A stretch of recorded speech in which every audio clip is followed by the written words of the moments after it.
Hello, very good morning to you. Welcome to Breakfast with Dan Walker and Louise Minchin. Headlines for you at just gone 8 o'clock. We're at a critical point in the pandemic. That's the warning from England's Chief Medical Officer, who says coronavirus numbers are moving in the wrong direction. And just as that advice drops, we are live in the University of Hull, where 14,000 students have come from all over the country to start education again today. What will it look like for them? And crucially, how will they stop that leading to a surge of infections? Good morning. Under curfew and under pressure, I'm in Whitley Bay, where hospitality venues like this one and thousands like them up and down the coast and beyond are facing tighter restrictions. What will it mean for businesses already on the brink? They've gone from talent show contestants to global superstardom. Now, Little Mix are on the lookout for the next big thing. And get ready for a big weather turnaround. We start the week with some summer warmth, we finish it with some wind, rain and an autumn chill. I'll have the full forecast here on Breakfast.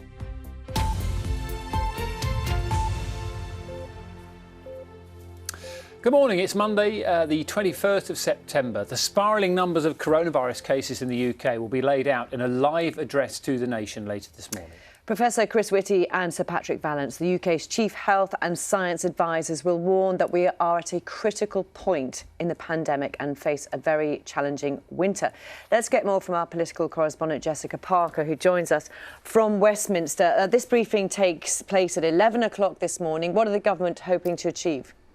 Well, I think this is going to be a reiteration, a reinforcement of some of those stern warnings that ministers have been making about concerns in the rising number of coronavirus cases, and concerns as well that that could lead to a significant rise in the number of deaths by the end of October. And it's very unusual to see Chris Whitty and Sir Patrick Vallance on their own doing a Downing Street press briefing without a minister present, but that's what they'll do today. As I say, I think to reinforce that message, and it's a message that's been put forward again this morning by the Transport Secretary, Grant Shapps.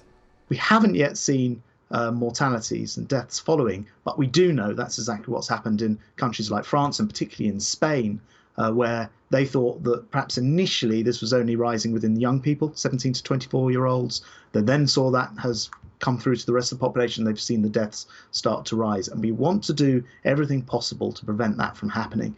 So yes, this is a tipping point. This is a very, very important moment, and that's why the Chief Medical Officer Chris Whitty and Sir Patrick Vallance will be out there today explaining the science. I've heard their briefing, and it is very stark. And I think the warnings have been from ministers that if the situation doesn't improve, then further restrictions, possibly nationwide restrictions, although not a full lockdown, could be introduced. And I think one of the reasons they're getting the scientists to come out today is if there is frustration in some quarters with the government, for example, for its handling over testing, it's a way of saying you don't just need to listen to us, listen to the scientists, see what data they have to show you. Labour have also been responding as well this morning. Yeah, I mean, Labour's been picking up on this issue of testing, of course, was very well documented last week. Major frustration of people trying to get access to coronavirus tests. The head of NHS Test and Trace admitting that they hadn't actually forecast the surge in demand that there would be in early autumn. And Labour Shadow Chancellor Annalisa Dodds saying today they must sort out the issue of testing as a priority. Well, we absolutely are at a critical point, and we're very concerned that we've seen problems building up with testing in particular over the summer, and we were really pushing government to get a grip on those issues. It seems like we still have problems with the testing regime now. And of course, we are at this concerning position where it looks like infections are rising. So we need, above all, government to get a grip on that testing system, make sure it's working, and do all that we can to prevent the need for additional localised restrictions, because, of course, they do have a very significant cost. Now, a question you guys asked in the last hour of the Transport Secretary, Grant Shapps, is, OK, well, the two chief scientists are coming out to present their findings, but where is the Prime Minister? And the Transport Secretary, Grant Shapps, said that the Prime Minister would be coming out very soon to set out what will happen next. Ministers are weighing up, as they have been all along, what to do in terms of the balance of risk of trying to get the economy going whilst also trying to keep a lid on the virus. And so it seems like Boris Johnson will come out with his conclusions before too long. Jessica Parker, thank you. The Children's Commissioner for England has told this programme that there's growing support among parents for a 2-week half-term this October. Anne Longfield says 1 in every 20 children in England is currently staying at home because of the coronavirus pandemic, and that action must be taken to ensure that schools can stay open as long as possible. Well, I think for the parents I've talked to about this, they think that makes sense. You know, they know half term is coming up, and being able to extend that makes sense. It won't feel as though there's a disruption to the same scale, and it will be something that children will be able to know is very temporary. What I think is dangerous here is if we let children lose confidence in schools being open and their ability to learn. Taxpayers will continue to cover rail companies' financial losses for another 18 months after the government struck a new emergency deal to keep trains moving during the pandemic. It follows a similar deal at the start of lockdown, which has so far cost around £3.5 billion. Let's speak to our transport correspondent Tom Burridge, who's at Waterloo Station this morning. Tom, good morning to you. I'm sure you were listening in to the Transport Secretary talking about this and how it will be paid for. Yeah, morning everyone. Welcome to the country's busiest train station, but that relatively quiet scene, or very quiet scene really, is why these emergency deals between the train companies and the government are needed. The government has agreed to continue to cover the losses on the railways for another 18 months, a significant period of time. Since March, when the pandemic began, the small passenger numbers on the railways created a shortfall of around £3.5 billion. That massive bill has fallen to us, the taxpayers. Now, during that 18-month period, the government also wants to bring in broader reforms on the railways. The F word, franchising, is out. The government is looking at bringing in concession-type contracts. Now, that's already in place on the London Overground here in the capital. Under a franchise, a train company could win big or lose big if passenger numbers went up or down. In a concession, any profit or loss falls to the government body backing the railway. Remember that debate we had pre-COVID? You probably can't, about whether the railway should be nationalised or not. Well, we're moving towards a more nationalised type model this morning, but of course the pandemic is everything really right now. It affects passenger numbers and of course that massive financial bill for the government. Thank you for that, Tom. Speak to you later on. Prince Charles has warned that the climate crisis will dwarf the impact of coronavirus. In a recorded message released to mark the start of Climate Week, the Prince of Wales said the pandemic gave a window of opportunity to reset the economy for a more sustainable future. Billions of people around the world are waiting and longing for concerted action to right the balance of this planet that we have so rashly disrupted. Millions of younger employees of countless companies and corporations are desperate for action, not more words. That's just the way you make me feel. That's just the way you make me feel.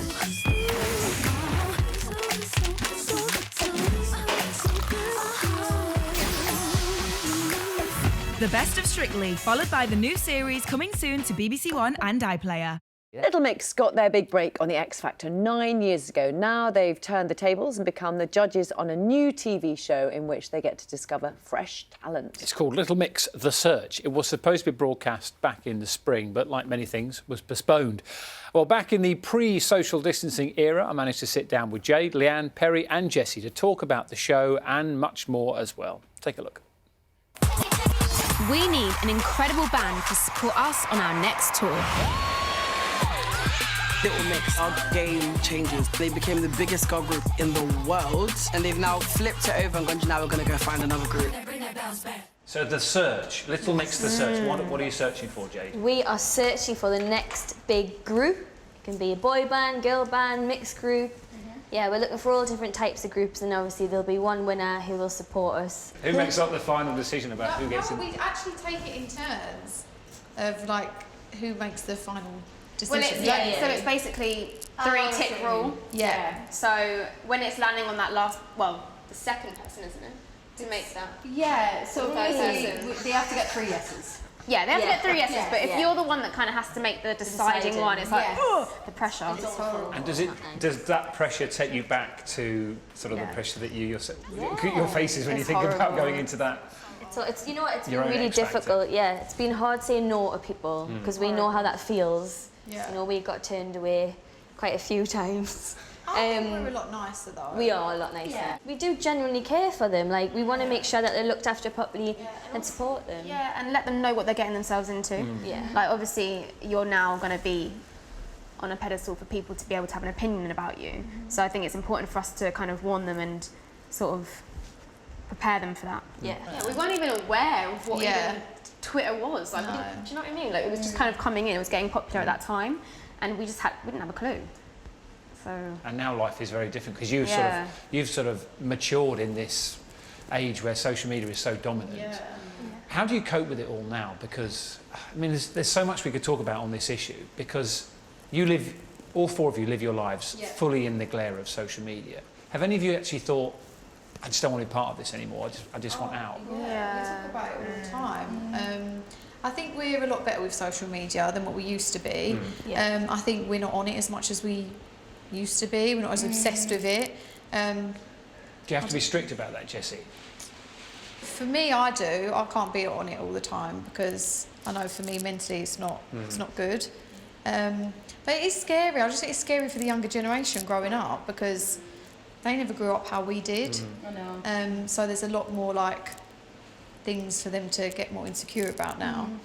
I also feel like you should have if you don't want to be on social media, you shouldn't do it.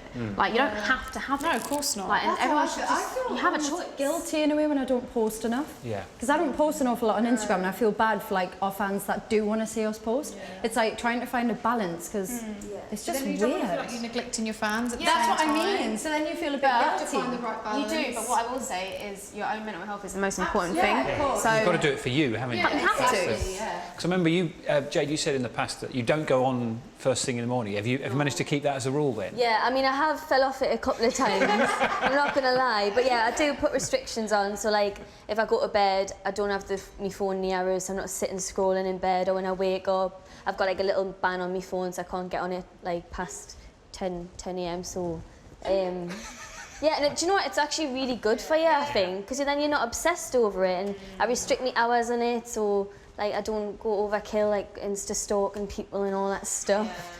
But yeah, it's just silly. It is silly. Yeah. Silly behaviour. Yeah, but it is social media. It's a blessing and a curse, isn't it? Because for us, it's such a big platform for us, and you know, hugely beneficial. You've all got millions of followers, haven't you? Yeah. As well? And that's the thing, because the poisonous side of it is so poisonous, and there seems to be, maybe this has been developing for the last few years. There's people who seem to get their kicks out of seeing you react to them being cruel, and that is, I mean, I can't understand how. That is something that drives somebody on. They want you to cry, they want you to react, they want you to get angry with them. Thing, though. I find a lot of people that do it are seeking attention themselves, and that's why they do it. Don't you think that's the same with the press as well, though? Like they want to see you in your worst state. Like they want to see you kick off or like it's like such a negative world we live in sometimes. You have to try not to feed it. Yeah. I think. What did we say today? The cons are outweighing the pros by a mile now. Like it's not actually, there isn't actually that much to it anymore that's decent. I don't know, it's just uncomfortable, isn't it? I just wish it never existed. Yeah. Really? So if it wasn't there, if you knew what it was now, you probably wouldn't join it now. I literally admire people that don't have social media. I think it's so refreshing when I meet people who literally don't have it. Like Ed Sheeran trying to contact that Boys Impossible because he doesn't have a phone, but I love that. Like, don't you think that's nice? I wish I could be like that. How do you get hold of Ed Sheeran? You just don't. Email. You don't. Yes, like Charles Eve. Yeah. So your sort of protégés, the band that come through, what are you going to tell them about the world of social media? To stay off it? No, like we say, it's a choice. Like, if you want to be on it, but just be aware. Just warn them what they're getting. It can be toxic. Yeah, and just try not to try not to become obsessed with it. Yeah. Don't put your whole life on it. Exactly. Have fun with it. Like, take all the positives from it and use it to engage with your fan base and try your best not to, feed into this sort of negative aspect. Yeah. This might be a daft question, but I'll ask it anyway. When was the last time you went out in disguise? In disguise? Yes. Do you go out in disguise? I don't feel like we can, even when we do get try and go out in disguise. I'm in the tube all the time, and I've Yeah. never been recognised once on the tube. But like last night, I had like everything done, and I was getting noticed, and I was like, oh god, do I really look that different without makeup? Like, I was like, that's so weird. No, you're beautiful both ways. No disguise needed, really. Just don't wear any slap. And no disguises for you too, no? I feel like even if I don't wear makeup or do wear makeup, we still get recognised. Yeah. Jessie especially. Jessie's got a very like bait look, hasn't she? She's very recognisable. And yeah, it's hard though, isn't it? Because then when you come without makeup on, you get noticed as like, oh no. Actually, the first day of auditions, she was very brave. One of the staff members, when I was walking in, thought I was an auditionee for the search, and I've never been so embarrassed in my whole life. Honestly. Every time. Literally for a fan sometimes. Yeah. I must have that look. What did you say? I had to say, like, this is my show. My name's Jade, I'm in Little Mix. This is so my embarrassing. programme. And there was people waiting there who were like, you know, auditioning as well.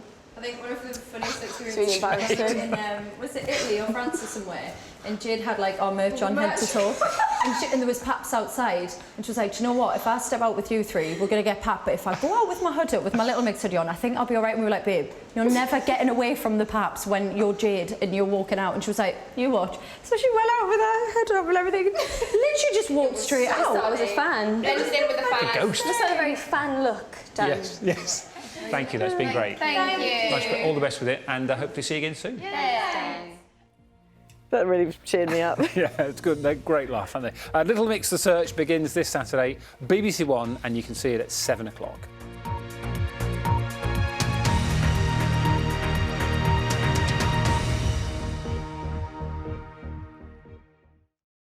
See the headlines as they happen and watch BBC News live in the app and get the full story with bbc.co.uk/news. Follow the story for all the latest with BBC News.